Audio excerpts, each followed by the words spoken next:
Hello friends, बहुत बहुत स्वागत है आपका एबीसी एकेडमी पर। फ्रेंड्स, बीपीएससी ने पिछले कई वर्षों में जो प्रश्न पूछे हैं उन सारे प्रश्नों को मैं टॉपिक वाइज बता रहा हूं। आज का यह पार्ट 2 क्लास है। इससे पहले मैंने एक और क्लास अपलोड किया था, अगर उसे अभी तक आपने नहीं देखा है तो डिस्क्रिप्शन में लिंक है, उसे ज़रूर देख लीजिएगा। प्राचीन भारत से रिलेटेड क्वेश्चन अभी आप देख पा रहे हो। इसमें भी आपको कोशिश करना है कि 18+ सही करने की। आप अपना मार्क्स ज़रूर काउंट करते चलिएगा। देखिए, सबसे पहला सवाल है कि ब्राह्मी लिपि को सर्वप्रथम किसने पढ़ा। ऑप्शन नंबर डी सही जवाब हो जाएगा। जेम्स प्रिंसेप ने सबसे पहले पढ़ा था, ध्यान रखिएगा। और एक बात और यहाँ पे नोट कर लीजिए, 1915 ईस्वी में, कब 1915 ईस्वी में सबसे पहले अशोक का नाम पढ़ा गया था, ध्यान रखिएगा इस बात को भी। नेक्स्ट क्वेश्चन है, मेगास्थनीज की पुस्तक का नाम क्या है। तो इंडिका सही जवाब हो जाएगा, ऑप्शन नंबर डी। मेगास्थनीज की पुस्तक का नाम क्या है, इंडिका। थोड़ा सा इनके बारे में आप समझिए, मैं कुछ बताने की कोशिश कर रहा हूँ। देखिए, सिकंदर के बारे में आपने ज़रूर सुना है, आगे आपको क्वेश्चन में भी और बहुत कुछ पता चलेगा। देखिएगा, चंद्रगुप्त मौर्य सिकंदर के ही टाइम के शासक थे। सिकंदर के वक्त का जो कुछ लेखक हैं, जिसमें कि आपको पता होना चाहिए, निर्याकस, अरिस्टोबुलस और मेगास्थनीज भी थे।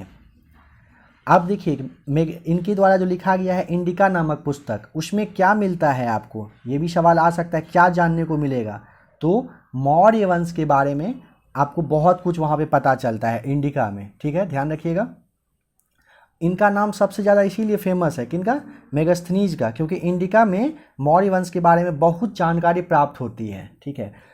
इनका जो पुस्तक है इंडिका, उस वक्त पाटलिपुत्र नगर के बारे में ही लिखा गया है कि वहाँ पर किस तरह का मतलब शासन प्रशासन होता था, कैसे रहते थे लोग, खेती क्या होता था, हर कुछ के बारे में इंडिका में ही मिलता है। नेक्स्ट क्वेश्चन है, मेगास्थनीज दूत था, किसका दूत था आपको बताना है। ऑप्शन नंबर ए आपका सही जवाब हो जाएगा, सेल्यूकस का। इसके बारे में थोड़ा सा समझने की कोशिश करिएगा। सेल्यूकस निकेटर के द्वारा ही मेगास्थनीज को कहाँ पर भेजा गया था, यहाँ पे चंद्रगुप्त मौर्य के दरबार में, जैसा कि अभी आपको मैंने बताया था।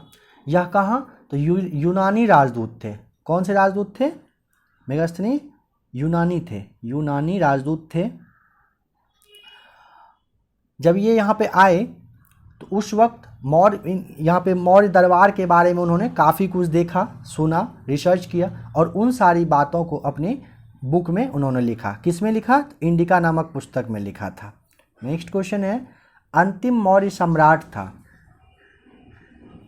तो बृहदत्त, ध्यान रखिएगा, बृहदत्त था अंतिम मौर्य सम्राट। 184 ईसा पूर्व में, ध्यान रखिएगा, कब, 184 ईसा पूर्व में इनके सेनापति, जिनका नाम क्या था, पुष्यमित्र शुंग, उन्होंने इनकी क्या कर दी थी, हत्या कर दी थी बृहदत्त का। कब, 184 ईसा पूर्व में। काफ़ी ज़्यादा वीवीआई क्वेश्चन है, आप यहाँ देख पा रहे हो कितने एग्जाम में कितने बार पूछा गया है। नेक्स्ट क्वेश्चन है, किस अभिलेख में रुद्रदामन प्रथम की विभिन्न उपलब्धियां वर्णित है। तो जूनागढ़ हो जाएगा सही जवाब, ऑप्शन नंबर ए। जूनागढ़ कहाँ पे है, तो गुजरात में है, ध्यान रखिएगा, गुजरात में जूनागढ़ है, वहीं से एक अभिलेख प्राप्त हुआ था। इसमें रुद्रदामन का जो मतलब राजपाट था, कहिए कि उनका वंशावली जिसको आप कहते हैं, उनके बारे में बताया गया है। किस तरह से शासन करते थे, कहाँ पर कब कब विजय प्राप्त किए, इन सारी बातों पे बहुत अच्छे से प्रकाश डाला गया, मतलब वहाँ पे बताया गया है उसके बारे में। और एक बात यहाँ पे ध्यान रखना है कि यह जो अभिलेख है, जो अभी तक जो प्राप्त अभिलेख है, उसमें से संस्कृत में लिखा हुआ यह सबसे पुराना अभिलेख है, यह भी ध्यान रखिएगा, सबसे पुराना संस्कृत में लिखा हुआ अभिलेख यही है। नेक्स्ट क्वेश्चन, निम्नलिखित राजाओं में से किसका जैन धर्म के प्रति भारी झुकाव था। तो खारवेल हो जाएगा सही जवाब, ऑप्शन नंबर सी। खारवेल का झुकाव सबसे ज़्यादा जैन धर्म के प्रति था। नेक्स्ट क्वेश्चन है, कलिंग नरेश खारवेल का संबंध था। महामेघवाहन वंश हो जाएगा सही जवाब, ऑप्शन नंबर ए। मैं 1 सेकंड के आसपास आपको टाइम दिया करता हूँ, आप उसमें अपना जवाब जरूर सोचिएगा। यहाँ पे आप देख लीजिए कब कब पूछा गया है। देखिए इसके बारे में, कलिंग के, ध्यान रखिएगा, कलिंग के एक संस्थापक थे, मतलब चेदी राजवंश के संस्थापक, जिनका कि नाम क्या था, जो आप देख रहे हो, महामेघवाहन उनका नाम था। इनके नाम पर ही इनके वंश का भी नाम पड़ा, यह भी ध्यान रखिएगा। नेक्स्ट क्वेश्चन है, प्राचीन भारत का नेपोलियन किसे कहा जाता है? तो समुद्रगुप्त हो जाएगा सही जवाब, ऑप्शन नंबर डी। ठीक है। इतिहासकार एक हैं जिनका कि नाम है विंसेंट स्मिथ। क्या नाम है? Vincent Smith. उनकी एक अपनी मतलब रचना है, नाम था उसका क्या? Early history of India. उसी में किसमें? अर्ली हिस्ट्री ऑफ इंडिया, जिसको कि किसने लिखा था? विंसेंट स्मिथ ने। उनके द्वारा समुद्रगुप्त के बारे में लिखा गया था। बहुत अच्छाई जो बातें थी, अच्छी बातें थी, वो बताया गया है। मतलब किस तरह के वीर थे, कैसे मतलब जीतते थे दूसरे राज्य को, इसीलिए उन्हें भारतीय नेपोलियन की संज्ञा दी गई थी, भारत का नेपोलियन कहा गया था। अब देखिए समुद्रगुप्त के बारे में थोड़ा सा कि उनकी जो जीते थे, जहाँ जो भी राज्य को जीतते थे, उसका वर्णन कहाँ पर मिलता है? तो प्रयाग प्रशस्ति के बारे में आपने ज़रूर सुना होगा, प्रयाग प्रशस्ति, इसी में उनके बारे में लिखा गया है। ठीक है। और इसके लेखक कौन थे, यह भी क्वेश्चन आ सकता है, तो यह भी आप ध्यान रखिए। इसके लेखक थे हरिसेन। हरिसेन इसके लेखक थे। प्रयाग प्रशस्ति के लेखक कौन थे? हरिसेन। नेक्स्ट क्वेश्चन है, गुप्त सम्राट जिसने हुनों को पराजित किया था, उनका नाम बताइए। तो ऑप्शन नंबर सी है आपका सही जवाब, स्कंदगुप्त हो जाएगा। ठीक है। सबसे पहले एक चीज़ यहाँ पे ध्यान रखिएगा, हुनों के द्वारा जो सबसे पहला आक्रमण हुआ था वह गुप्त सम्राट स्कंदगुप्त के ही शासनकाल में हुआ था। कब? यह एक क्वेश्चन इंपॉर्टेंट है। 445 ईस्वी में हुआ था। और स्कंदगुप्त ने बहुत मतलब कहिए कि बहुत खतरनाक, बहुत बुरी तरीके से उन्हें हराया था। किसे? हुनों को पराजित किया था। नेक्स्ट क्वेश्चन है, चीनी यात्री सुंग यून ने भारत की यात्रा की थी, कब की थी आपको बताना है। बहुत इंपॉर्टेंट क्वेश्चन है ये भी। यहाँ पे आप देख पा रहे हो कि बीपीएससी में कितने बार पूछा गया है। बीपीएससी हो गया, बिहार एसआई हो गया, उसमें भी पूछा जाता है, बहुत बार पूछा गया है। देखिए चीनी यात्री सुंग यून के बारे में पहले थोड़ा सा समझ लीजिए कि 518 ईस्वी में, कब? 518 ईस्वी में वो भारत आए थे और यहाँ पर वे 3 वर्ष रहे थे। और आए थे यहाँ पर तो वो बौद्ध धर्म के प्रति बहुत ज़्यादा मतलब झुकाव था उनका, उन्हीं के बारे में बहुत जानकारी एकत्रित करने के लिए यहाँ पे वो आए थे 518 ईस्वी में। यहाँ पे आप देख रहे हैं 515 से 520 ईस्वी। ऑप्शन नंबर ए आपका जवाब के अकॉर्डिंग यहाँ पे सही होगा। 3 वर्ष रहे थे, 18 से 21, ध्यान रखिएगा आप। इन दोनों में से कोई भी पूछ सकता है, डायरेक्ट पूछेगा तो 518 ईस्वी बताना है। और अगर इस तरह से ऑप्शन जैसे बीपीएससी ने पहले 2016 में भी पूछा है 515 ईस्वी से 520, तो ऑप्शन नंबर ए आपका सही जवाब हो जाएगा। सुंग यून 515 ईस्वी में आए थे भारत। नेक्स्ट क्वेश्चन, हर्षवर्धन के शासनकाल में किस चीनी यात्री ने भारत की यात्रा की थी? तो ह्वेनसांग हो जाएगा आपका सही जवाब, option number B.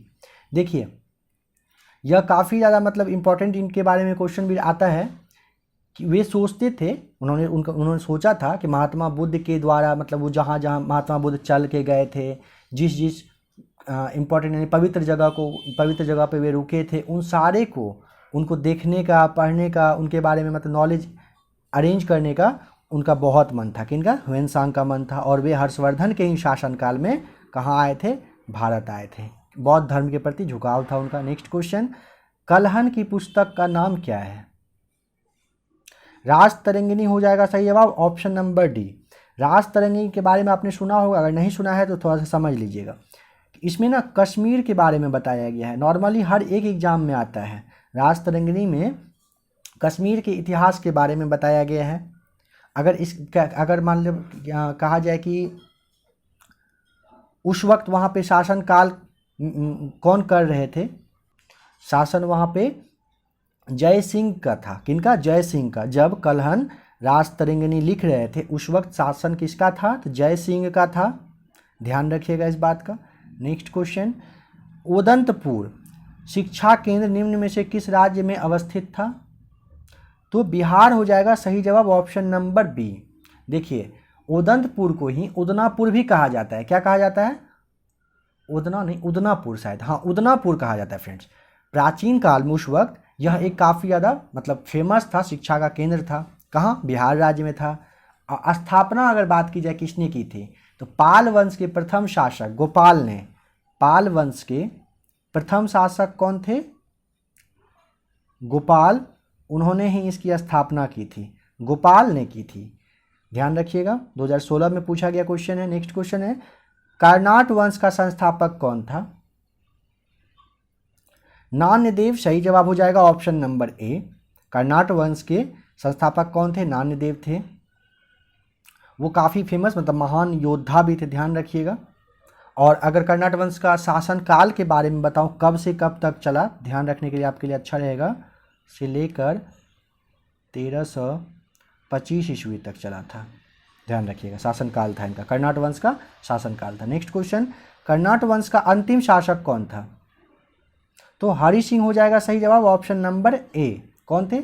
Hari Singh. Hari Singh जो थे कला में, साहित्य में बहुत ज़्यादा मतलब आगे थे, एक्टिव थे। नेक्स्ट क्वेश्चन, किस प्रकार की भूमि को अपृहत कहा जाता था? तो अपृहत कहा जाता था उस तरह की भूमि को जो जहाँ पर खेती नहीं होती थी, जंगली भूमि जो होता था, यानी ऑप्शन नंबर बी, बिना जोती हुई जंगली भूमि को ही अपृहत कहा जाता था, ध्यान रखिएगा। नेक्स्ट क्वेश्चन, कनिष्क के शासनकाल में बौद्ध सभा किस नगर में आयोजित की गई थी? कनिष्क के शासनकाल में कश्मीर हो जाएगा सही जवाब ऑप्शन नंबर सी। देखिए थोड़ा सा अब बौद्ध सभा के बारे में आप समझ लीजिए। पिछले वाले क्लास में भी मैंने बौद्ध धर्म के बारे में कुछ बातें बताई थी। देखिए बौद्ध धर्म का 4 सभा हुआ था, ठीक है। अंतिम अगर सभा की बात की जाए तो कुषाण शासक कनिष्क के ही शासनकाल में हुआ था।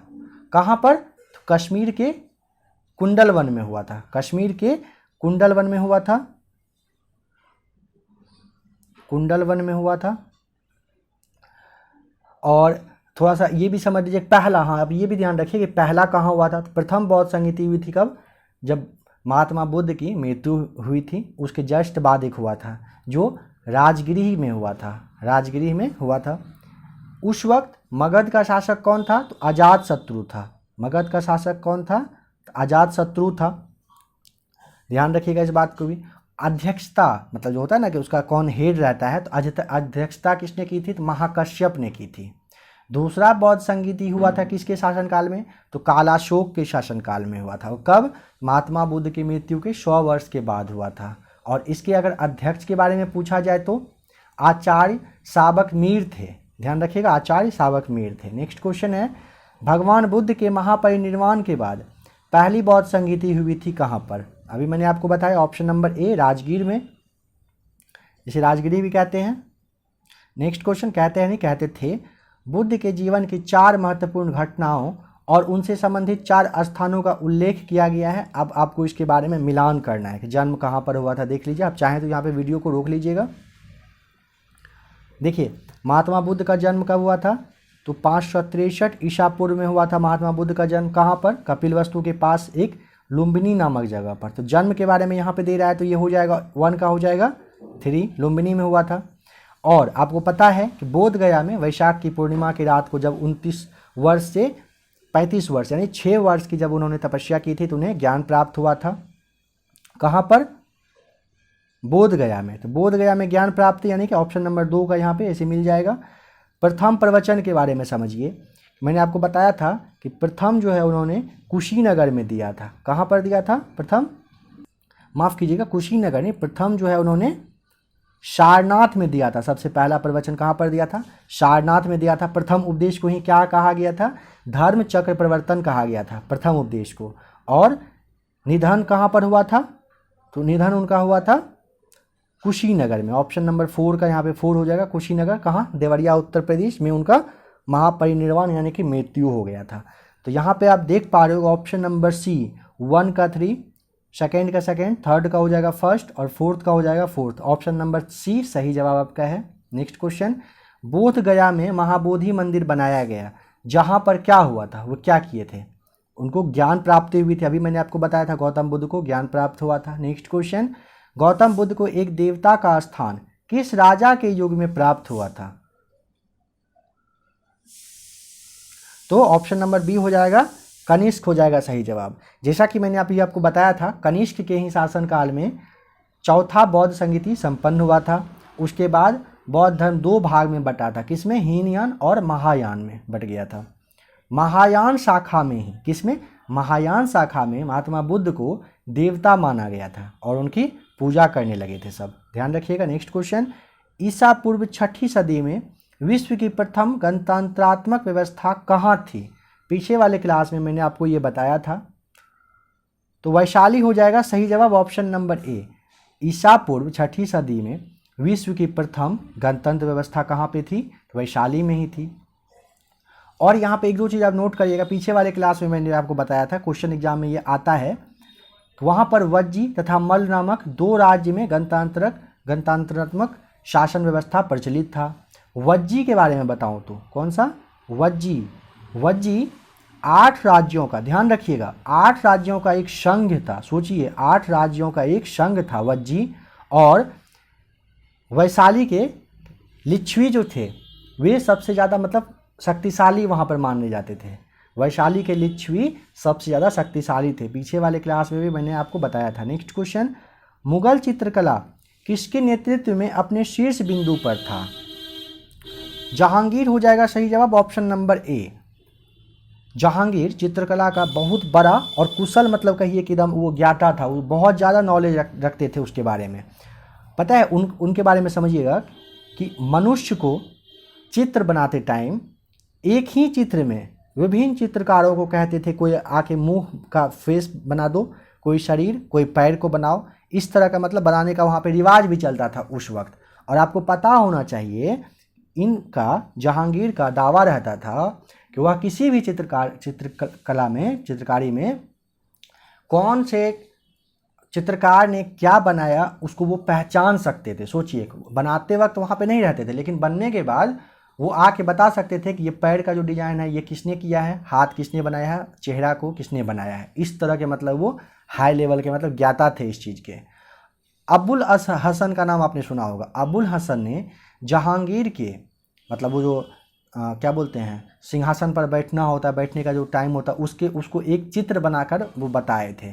ठीक है, जिससे कि जहांगीर ने ही, जहांगीर की जो आत्मकथा है उसमें तुजुके ए जहांगीरी के, जिसे कि मेन पेज पर लगाया गया है, तुजुके ए बाबरी, माफ़ कीजिएगा, तुजुके ए जहांगीरी जब आप निकालिएगा ना तो उसमें जहाँ उसका जो पहला पेज है, बुक का जो पहला पेज है उसमें इस तरह का मतलब फ़ोटो बनाया हुआ, जैसे कि अबुल हसन ने बनाया था। नेक्स्ट क्वेश्चन है 16 महाजनपदों की सूची उपलब्ध है कहाँ पर? ऑप्शन नंबर बी हो जाएगा, अंगुत्तर निकाय में है उपलब्ध। कहाँ पर है? अंगुत्तर निकाय में। 16 महाजनपद था, कौन कौन सा था? अगर आपको पता है तो अच्छी बात है, नहीं तो मैं एक बार बता दे रहा हूँ, आप सुन लीजिएगा। एक सबसे पहले है अंग, दूसरा है मगध, तीसरा है काशी, चौथा है कौशल, पाँचवा है वज्जी, छठा है मल्ल, फिर है चेदी, वत्स, कुरु, पांचाल, मत्स्य, सूरसेन, अस्मक, अवंती, गांधार और एक है कंबोज। ध्यान रखिएगा, मैं नेक्स्ट क्लास में आपको अच्छे से और बता दूंगा इसके बारे में। और आइए देखिए आज का लास्ट क्वेश्चन, कह रहे नालंदा विश्वविद्यालय के नालंदा विश्वविद्यालय के स्थापना का युग है कब, कौन सा टाइम है? तो गुप्त हो जाएगा सही जवाब, ऑप्शन नंबर सी। नालंदा जो है एक बहुत ज़्यादा फेमस बौद्ध के लिए कहिए कि पढ़ने का जगह, जैसे कि पीठ कहा जाता है, बौद्ध पीठ और विश्वविद्यालय उस वक्त का था। कहाँ पर है ये? तो दक्षिणी बिहार में राजगीर के पास है। 5वीं शताब्दी के मध्य में, ध्यान रखिएगा कब, 5वीं सदी के, माफ कीजिएगा, 5वीं सदी के मध्य में गुप्त के समय में नालंदा विश्वविद्यालय काफ़ी ज़्यादा फेमस हुआ। ठीक है, और सबसे पहले कुमारगुप्त प्रथम ने नालंदा बौद्ध विहार को दान दिया था। फिर बुद्धगुप्त, फिर तथागत गुप्त, इन सबों ने उस विहार को, बौद्ध विहार को वहाँ पे दान देते गए और काफ़ी ज़्यादा नालंदा विश्वविद्यालय आगे बढ़ते गया। तो फ्रेंड्स, अभी आपने टॉप 25 क्वेश्चन देखा, पार्ट 2 वीडियो था। अभी आपको और 50 के आसपास देखना है, जिसमें कि आप यहाँ देख रहे हो कब कब पूछा गया उसे भी मेंशन किया गया है। आशा करता हूँ कि वीडियो आपको अच्छा लगा होगा। अगर वीडियो अच्छा लगे तो लाइक करिएगा, कोई सजेशन देना होगा तो कमेंट करिएगा। बीपीएससी से रिलेटेड हर एक नोटिफिकेशन हर एक क्वेश्चन पे अच्छे से डिस्कशन किया जाएगा। आपकी जो 67वीं बीपीएससी अभी होने वाली है अक्टूबर में, अक्टूबर तक में आपको बहुत कुछ जानने को मिलेगा एबीसी एकेडमी पर। बीपीएससी और यूपीएसआई, माफ़ कीजिएगा, बिहार एसआई के लिए खास करके एबीसी एकेडमी अभी काम कर रहा है। अगर आपने अभी तक सब्सक्राइब नहीं किया तो प्लीज़ कर लीजिएगा, बने रहिए। आपकी सफलता में एक कदम, एक थोड़ा सा साथ एबीसी एकेडमी का योगदान रहेगा, शायद मुझे भी अच्छा लगेगा। ऐसे ही बने रहिए फ्रेंड्स एबीसी एकेडमी के साथ। वीडियो देखने के लिए आपका बहुत बहुत थैंक्स।